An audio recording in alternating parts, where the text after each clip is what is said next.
Party ఫిరాయింపుల కేసులో station Ghanpur MLA Kadiyam శ్రీహరిపై స్పీకర్ ముగిసింది. కేపీ వివేకానంద దాఖలు చేసిన పిటిషన్పై స్పీకర్ విచారణ జరిపారు. స్పీకర్ సమక్షంలో తమ వాదనలను ఇరుపక్షాలు న్యాయవాదులు వినిపించారు.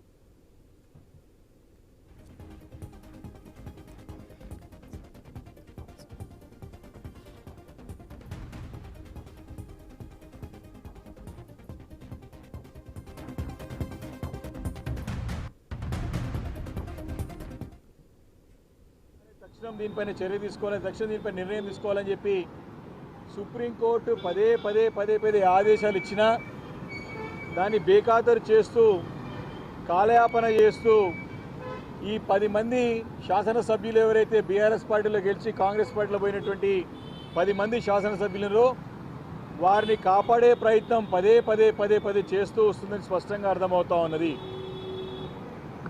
మరి ఈరోజు కడియం శ్రీహరి గారికి సంబంధించినటువంటి ఒక వాంగ్మూలానికి మరి నన్ను ఇక్కడ నోటీస్ ఇచ్చి పిలిపించినారు. ఈరోజు ఇచ్చిన తర్వాత ఇక్కడ వచ్చిన తర్వాత మరి కడియం శ్రీహరి గారి తరపున న్యాయవాది ఈరోజే అపాయింట్ చేసుకున్నానంటే ఆయన 45 రోజుల నుంచి అంటే మీరు దాదాపు 45 రోజులు ఇచ్చి మేము రిప్లై ఇచ్చి ఈరోజు వచ్చి మాకు నోటీసులు అందలేదు, మీ రిప్లై అందలేదని చెప్పి సమయం కావాలని చెప్పేసి స్పీకర్ గారి దగ్గర మొరబెట్టుకోవడం మరి ఏ రకంగా ఈ యొక్క కాంగ్రెస్ ప్రభుత్వం నాటకాలు ఆడుతున్నదో దోబుసులు ఆడుతూ ఉన్నదో స్పష్టంగా తెలుస్తూ ఉన్నది.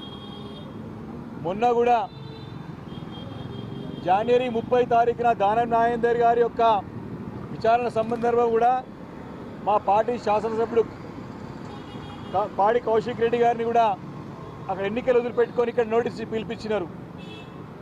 ఇక్కడ వచ్చిన తర్వాత లోపాయకారంగా ఒప్పందం బీజేపీ కాంగ్రెస్ పార్టీలు తెలంగాణ రాష్ట్రంలో చేస్తున్నటువంటి నాటకం వారి యొక్క మ్యాచ్ ఫిక్సింగ్ మొన్న 30వ తారీఖున మరొకసారి బయటపడ్డది. వారి హైకోర్టు